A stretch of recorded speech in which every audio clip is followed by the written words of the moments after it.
Bit of time later, and we've already run out of diorite and birch logs, a feeling that we'll be getting around to getting more materials to fill in the tunnel in later episodes. But as we walk into the tunnel here, you'll see that it really is starting to fill in the area and is looking so cool in my personal opinion. I really love the texturing that we have here with all of the white blocks, and man, it is definitely an expensive build, but with all of the different block types and all of the different types of white that fill in the area, it just makes it look so majestic. But you can see on the walls right here, we've just run out of materials, so we'll have to get around to filling in these parts at a later point in time. Sure that it'll come as no surprise to many of you that I want to get back around to doing some more path building. This guy is a bit of a path building machine, and one of my favorite things about expanding the kingdom of Otapon is having different paths throughout the entire area. The entire process just feels so cathartic and relaxing to me, and I really do think that it has a very tangible reward as well. And while we do that, I think that we're going to get around to building an automatic sheep farm underground. As you'd be able to see in any of the buildings that we have here, I like to do my interiors and get better at them over time as I progress as a builder in this world. And I'm willing to bet that if you're still hanging around here, you may enjoy my content, or at least the video, so please do consider leaving a like on it. But I think that Marnie and I are going to get up to a little bit more work, and so I say let's get back to it cinematic style.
Just a couple of hours later, and we have a fully functional wool farm. If I'm being honest, it really didn't feel that difficult to make, and I'm very happy with how the interior came out as well. My favorite part is definitely the aquarium that we have in the inside, which is inspired by Ecolio, and I'm so happy to have some fish swimming around in the area. We have a couple of leaves and potted plants, of course, and then some composters with leaves to be little shrubs or bushes. And then over here we have a bunch bunch of sheep, which are all holding a bunch of different types of colors of wool. I still have yet to update the banners to correspond to each sheep's color, but I'm also happy with the floor that we have right here with some blue coral that ended up drying and then a little bit that's still hydrated by the water. And then we have some mud and some deep slate bricks along with some deep slate tiles as well. To finish off the outer lining of the entire area, we have some green terracotta as well. And so it is definitely a good feeling to know that we'll steadily be getting wool in the background. And who knows, with the fact that we're living in such a big mountainous region, I wouldn't be surprised if we have an ancient city below us as well. But I must say, I am very excited to getting a build in this area, and I've already designed one in creative. I'm so happy with how it came out. So I think that we're gonna get to putting it in this beautiful kingdom if we don't do one other side quest beforehand. All that I know is that I'm so pleased with how everything is turning out here at the kingdom, and whatever we end up doing now is only going to add to that feeling.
Well, I have definitely cooked on this build. In my personal opinion, this is the best looking farm that I have ever made, and I love how it overlooks the coastline with so many different types of too tall flowers. Over here, we have lilacs just placed up diagonally. And over here, as we lead over to the wool farm, we have rose bushes and peonies. The barricading wall just fits perfectly into the area and overlooks our farm ruins and the tower, or I mean the tunnel. And for our pathwork, we ended up going with a simple design of just stone bricks and cobblestone and stone, but it really leads well into the area and once again just overlooks the coastline so well. We ended up going with plenty of item frames for this build. As you can see, we ended up putting iron ingots into each one of them, which is a nice little accent piece. As you may be able to tell, around the kingdom, I've been using brown banners as a kind of banner design for the kingdom, and it's nothing special because I haven't gotten into doing custom banners before. I assure you, it's definitely something that I want to do at some point in time, because being able to work with some gradients could really spruce up my builds. And besides that, it's always fun to try something new in this beautiful game. As you can see, and as we can get rid of this torch right here, we've continued the pathway down over towards where Indiana's base is located. It's really nothing special, but pathway designs really fit in the entire area, and it always gives some extra viewpoints at which you can take a look at your builds as well. Which, speaking of, the lilacs just going up in the hill is really so beautiful. But if we head along the edge over towards our gateway and our nice archway leading into the build, we have not too much for an interior, really just a lantern and some glass looking out at everything that we have around us. And then we can head on down, and we still have to fix up these pillars right here, but then we have our wool farm and our aquarium, as we've already discussed. And so I must say, I'm so happy with how everything has turned out, and this has to be one of the most aesthetic builds that I've ever made. And the best part of it all is that I'm sure I'll be using wool pretty soon to take on an ancient city and to try to get some armor trims. And I wouldn't be surprised if we end up using some of our newfound wool to make a banner or a flag or something else like that in our next build as well. But one thing is for sure, that the more we work on this kingdom, the more the entire area is becoming this beautiful place that I am just so incredibly proud of. And so, as always, as the sun sets in the beautiful kingdom of Otapon, I say, why don't we get back to work?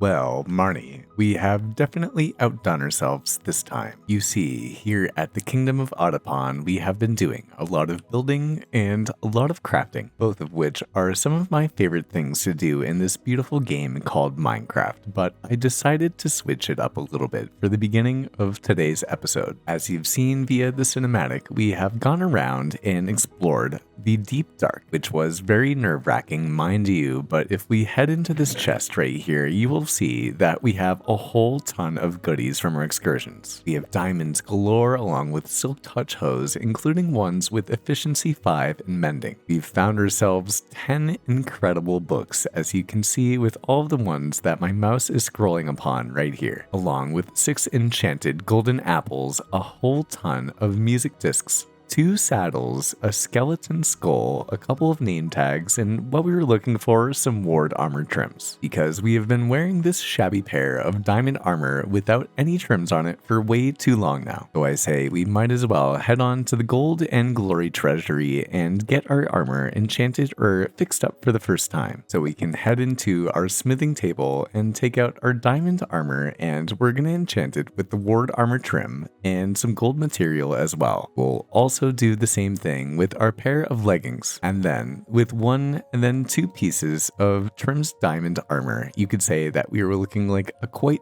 handsome man. And as you can see, although the recording date of today's episode is February 4th, 2 days ago on the 2nd, I went around and got to making our first ever map art. The plan here is to update the region every couple of months and to place it in a new place in the world. And eventually, I want to be making a map art room or a map art building, as we can update the maps as we continue to play in the world. But as you can see, plenty of work has been made over the last couple of months, and I assure you that that is going to continue in today's episode. In our last episode, we ended up making our beautiful wool farm over here, and I've already gotten around to building today's episode in our creative world, and I must say, I'm quite happy with how the build came out. But one thing is for sure, slowly and steadily, we are continuing to work on our tunnel leading into the mountainside, which if you have any name ideas, I would be more than open to naming the mountain with whatever your ideas are. Please consider leaving one in the comments below. And while you're down there, consider leaving a like on the video. This guy is a small Minecraft YouTuber, and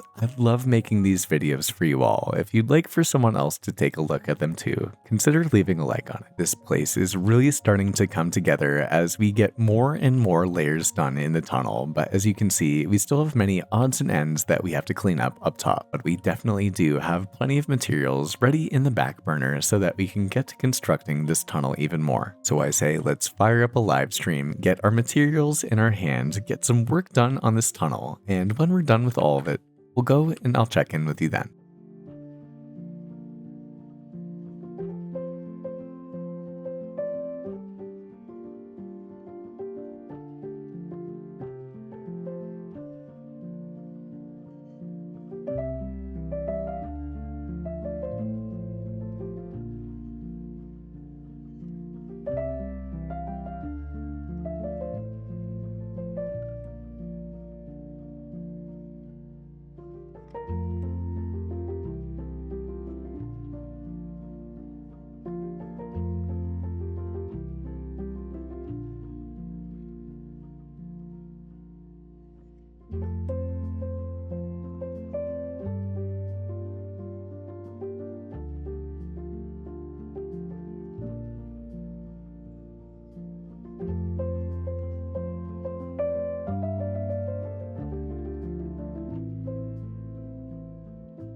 It's a couple of hours later, and you can tell by the depth of the tunnel that this place is really starting to come together. I mean, this tunnel really is massive, and quite expensive as well. As you can tell by the replay mod cinematics, I had to get more diorite, which I'm quickly finding out is probably the most needed block that we need for the build. But if we walk inside, you can see that it really just starts to feel so cool as we get into here. And I do think that eventually, once we get ourselves a pair of wings, it'll be so cool to be able to come into the tunnel and access our storage room here. But something that's kind of interesting about this episode of the survival world is that it's kind of 2 episodes in one. You may remember that we used to have some cows and some chicken in this area right here, and I got along to moving them around into some really cool looking stone pens over on the right side. As you can see, we have a good amount of animals in every pen, but not too many, I think. I really dislike the feeling of having so many animals in a pen that it's too congested and just looks off-putting, because by this point in time, I'm sure that many of you can tell that my main goal in making this kingdom is blending everything into the mountain and into the environment. But besides that, I also ended up getting around to making a beautiful farm with some ruins around the area too. Everything looks just so beautiful with the golden wheat laid out throughout the entire area, and I love the greenery that we have with the leaves along the ruins. As you can see, I just ended up using a simple mix of some stone blocks and stairs and slabs, and you really don't have to do anything too special, and I think it comes out really well. Alongside, we have a really cool looking tower entrance gateway, which is a wonderful way to start harvesting our wheat field when we want to. And I must say, I'm very happy that we ended up making this addition to the kingdom, but unfortunately I recorded all of the replay mod cinematics in the wrong FOV, so I had to scrap them, and I wanted to show you all of the progress that we've made here. And we also put a couple of lilac bushes in the area as well, and it's a nice little accent piece too. But today is Saturday, February 8th, and today the 1000 days video for this world ended up coming out, and I got to premiere it with a bunch of my friends and YouTube creators. And I must say, it is so astonishing how far we have come in just over 1000 days in this world. All of the builds in this area are really so beautiful, and this wonderful tunnel has given us plenty of more stone blocks to work with. So I say that we can say a quick hello to Marnie and take a stroll into our storage and furnace area, where we can grab ourselves tons of already smelted stone that's ready for us to build with. For as good as it feels to get some progress done on the tunnel, I want to get around to expanding the kingdom as always. So let's take out our digging tools and our building materials as we cross this bridge and get around to terraforming this area right here.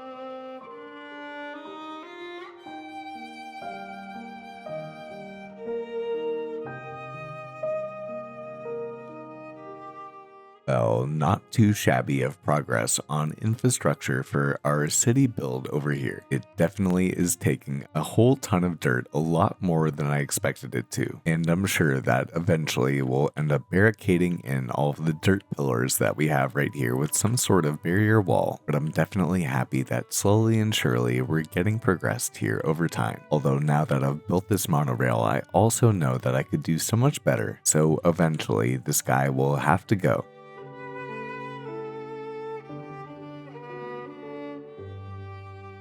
And I think that it's a wonderful way to transport myself around the world without having to have an elytra. But of course, we can head off to the progress that we've made, and we'll run into a totally revamped version of the stone path that we had from earlier. I've of course made it wider and tried my best to make it as smooth as possible, along with blending it into the terrain. But if we head up top, we'll see a completely flat area where we could get around to building something pretty cool, and I'm sure we'll get around to doing it at some point along along with putting another build in this area too, or maybe a farm or something like that. Along with underneath in this area, we have plenty of space where we could build some farms, and I'm thinking maybe a melon farm or something like that. But in reality, we've already gotten a whole ton of progress done here in this episode for the Kingdom of Otapon. So I'm only going to add one more thing to the task list for today's episode.